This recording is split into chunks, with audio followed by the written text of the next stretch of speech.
Hello, my name's Cullen and I'm a co-owner of Coco Fox LLC. We're a Central Oregon-based media company, and one of the things we specialize in is projection mapping.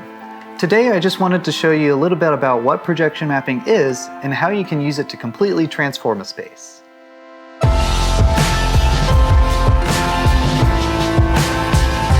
At its core, projection mapping is essentially taking different parts of a visual and projecting it onto different parts of a canvas. The things you can project on can be almost anything, whether it's a building or a car or clothing. It's super useful for advertising or events like concerts or even art installations. Most projection mapping software work on an input-output basis. The input decides what part of the visual you actually want to project, and the output decides where and how that visual should be projected. Most of these software will use simple rectangles or quads to actually do this calculation. But some projection mapping software can go beyond and actually do curved surfaces or even use 3D models themselves. Here are a few examples of what we've done with projection mapping.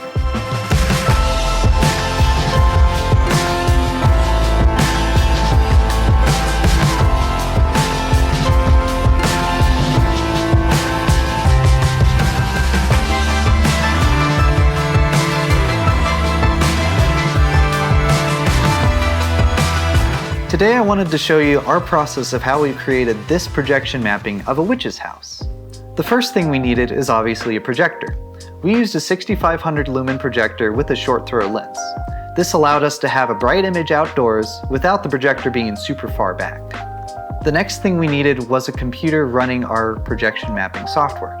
The software we used is called MadMapper. We also used a couple of other softwares in our content creation workflow, mainly FSpy and Blender, both of which are open source and free.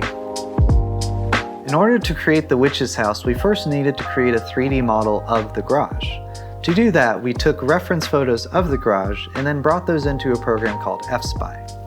What FSpy allows us to do is by finding parallel lines on the image, it's able to work out where the camera was that took that photo.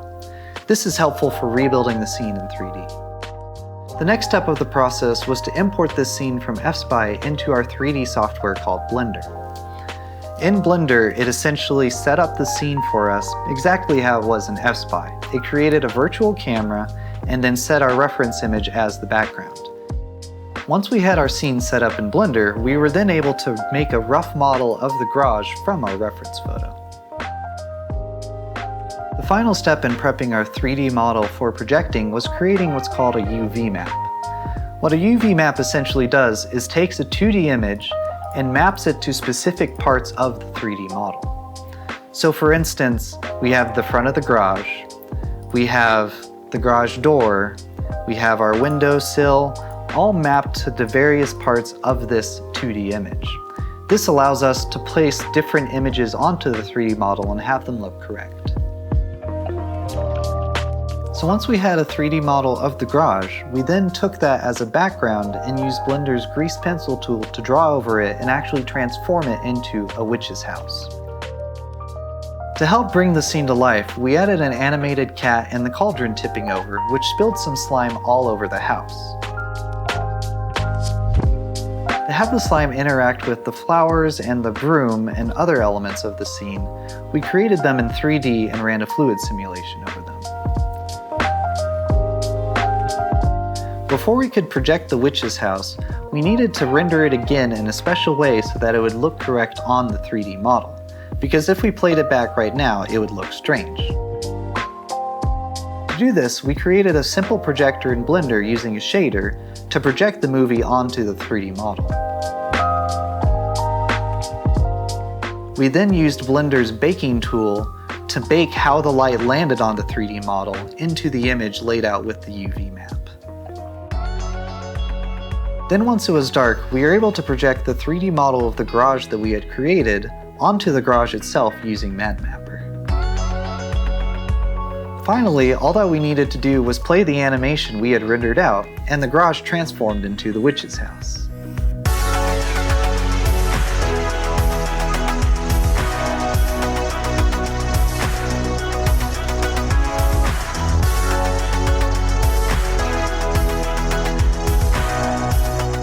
It took us a lot of time and work to get to this point, but it's always amazing to see the results. It's pretty incredible how a simple projector and the right content can totally transform a space. We hope you enjoyed this little delve into the world of projection mapping. Thanks for watching and happy making!